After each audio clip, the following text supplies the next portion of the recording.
Hello, welcome to our show. I'm Lana Kay, and I know that we've all heard the saying, laughter is the best medicine.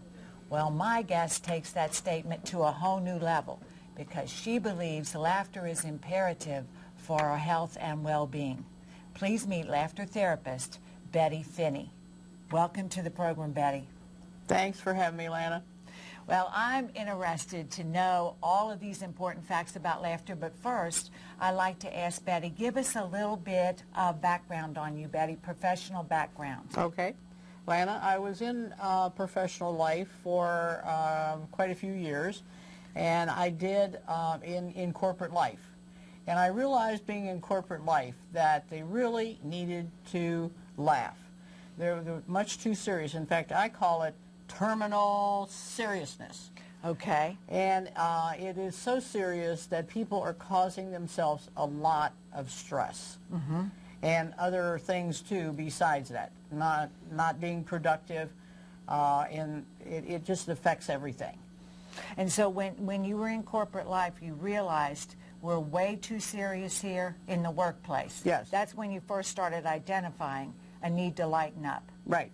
Okay, so then you began what? You began your laughter therapy. You began, how did you start? Well, I actually began, Lana, with some training. Okay. And I was in training for about a year, just using skills to give the program and to come up with different ways to present laughter therapy.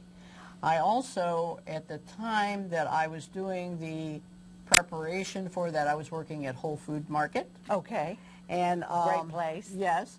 I wanted to know more about health, and I wanted to be able to give that to other people, that information. So it was a great place to do that.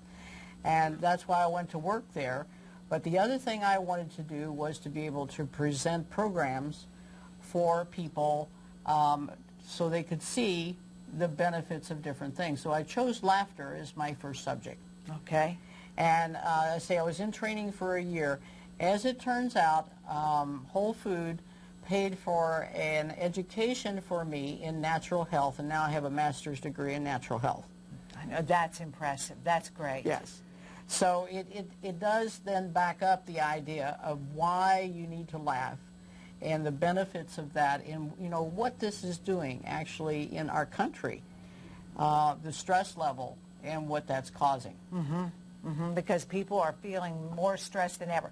Okay, would you say more stress in today's world than yesteryear's world? Oh, yes. Are we laughing less? Yes. And that's we are probably laughing proven. less, and we have more stress. We keep adding to that every single day. In fact, we spend $9.3 million on stress management in this country.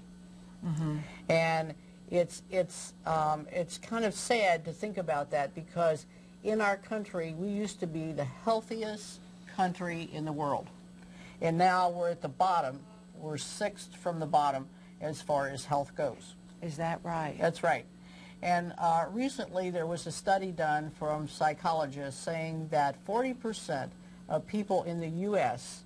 suffer from high stress. 40%. Yes.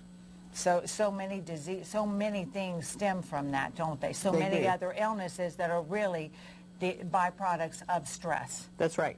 Okay, so you began your laughter therapy, and I want to show a picture of Betty. I've read, here's Betty. Her company is called Oomph. So as you listen to our program, you may want to contact her afterward. Of course, her information will be up at the end of our show.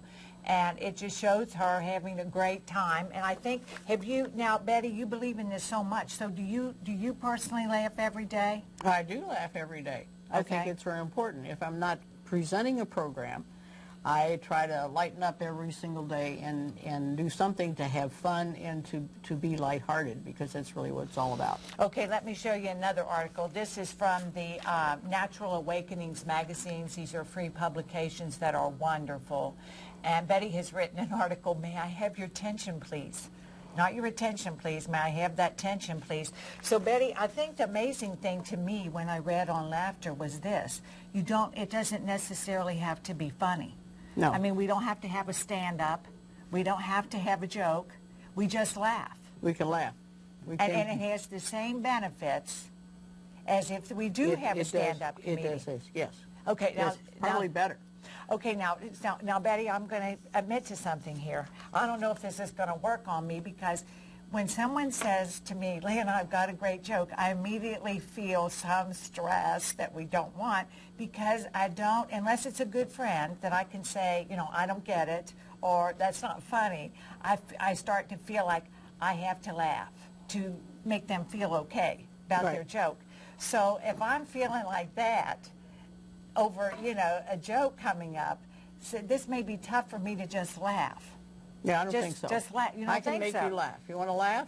Well, I don't know. I do want to laugh. I want to feel better. So we just going to laugh, or? No, I'm going to take you into that. We can just do that. Okay, because I know I've read so much about the subconscious mind that I know it can't tell a real situation. If I vividly imagine myself doing something, my subconscious can't tell the difference that I'm really not doing that. That's why it's so important to imagine where we want to go, because that subconscious thoughts will take us there. So in laughter, it doesn't matter if it's funny, as long we're getting the benefit the same way as if it were hysterically funny. Right. We're getting that same benefit. That's hard to believe. And so help us with that. You have endorphins. Yes. And when you release those endorphins, yes, when you laugh, that massages every last organ in your body. That laughter. And it's a free massage. So why not? It's cheaper than anything I can think of to do. But usually what I'll do in a session is I lighten people up first a little bit, and I have not done that and got people to laugh. I've never had a group that has not laughed. Okay, it's never happened. Never happened. No. I'll always have a group that laughs. It does help if there's more than one person, but I have been able to get people to laugh. And we might be able to engage a few people here, and we can laugh. So do you tell them the significance of being able to lighten up before? Does that help the cause to get them kind of going? I usually will give them the benefits of why you need to laugh. Okay. And in general, you need to laugh because it's just biologically helpful for you to do that. And it is going to, if you think about it, when you laugh hard, your sides hurt, right? Right. And your sides hurt because you're getting that massage to your different organs. Okay. So, you know, it's your heart. It starts, I mean, it's everything that you have that is working for you. And, you know, you sometimes cry when you laugh so hard. Yes. You're releasing toxins in your body when you're doing that. So everything about it has a great benefit. It helps your immune system. Your heart is pumping faster, 3 times faster when you're laughing than it would be ordinarily. If you laugh for 20 minutes, or even shorter, you say you'd laugh for 10 minutes, that's as good as being on a rowing machine for 5 minutes. You get that much benefit. So that's the exercise you get from laughter when you're doing that. So this is not just a little tee-hee-hee. This is a really, these are this is very hysterically funny stuff. Yes. That we're going for, that deep laughter. That's right. We want your sides to hurt. If I don't have people's sides hurting, by the time I leave a session, I haven't done my job. Okay, so it's got to be the deep belly laugh, as we call it. That's right. Okay, now laughter is, you know, I didn't ever, you know, we just laugh, we just cry, you know, it's emotion. But is laughter a reflex? What is laughter to our body? I mean, how would you define it? Is it just a joyful response? It is a joyful response to living or to a situation. It can just be a fun type of thing. It just depends on the situation. But if I'm doing it in my program, what it's doing is it's bringing about an awareness of what you need to do and how you need to do it, and how you can engage yourself in laughter with very little prompting. You just have to be a little bit willing to do that. To try it, to say, okay, let's just have some fun and laugh. Let's just do some laugh. Let's just begin. Yeah. Okay, so as we age, our endorphins not endorphin, our serotonin levels sometimes diminish. So is that why I think you have statistics on how much more children laugh? It's astounding. What is that? They are laughing 300 times a day to They're our... laughing, yeah, children are usually laughing like 40, 50 times a day on an average. And if you get an adult to laugh, it's usually probably not any more than 4 or 5.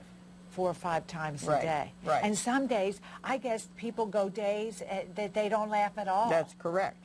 That's correct. And so if you think about that, and people are tensed up, if you can think of the tension that people are doing to themselves, that affects everything in your body. But if you let go, that release, and let it out, it releases and it relaxes so that your body can function as it should.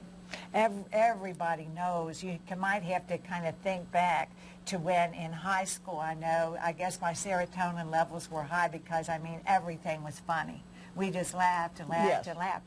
And then when I started thinking about it, when I started reading, I thought, probably on a good day I laugh 5 times a day. And there's probably days that I don't laugh. Right.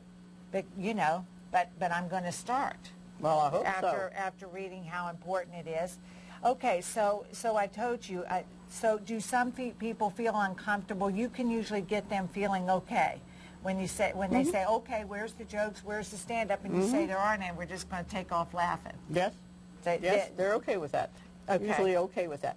And the logic of that is also if there is, say, a room full of 50 people.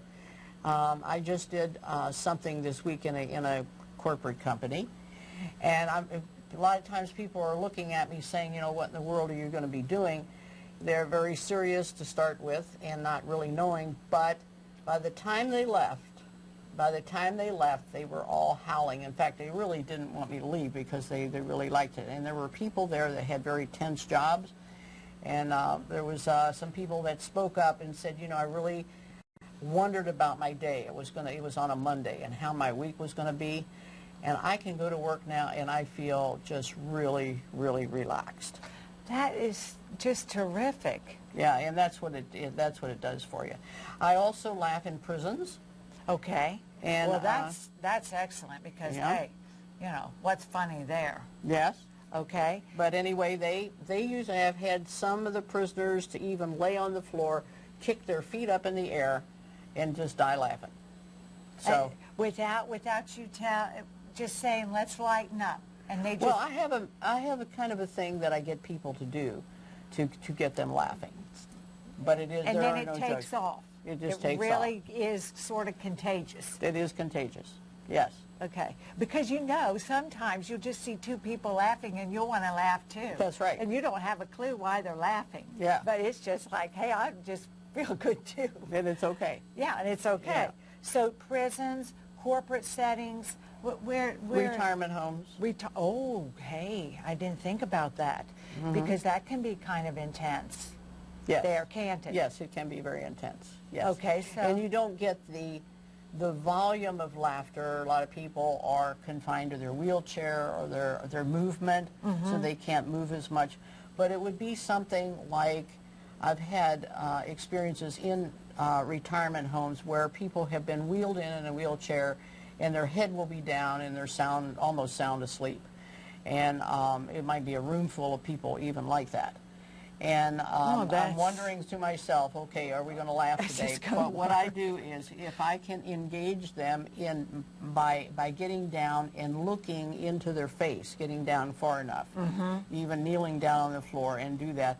I've had people that have been wheeled in sleeping. And I had one woman that I remember this so starkly. She reared her head up after I got down and started laughing with her. She reared her head up and she went,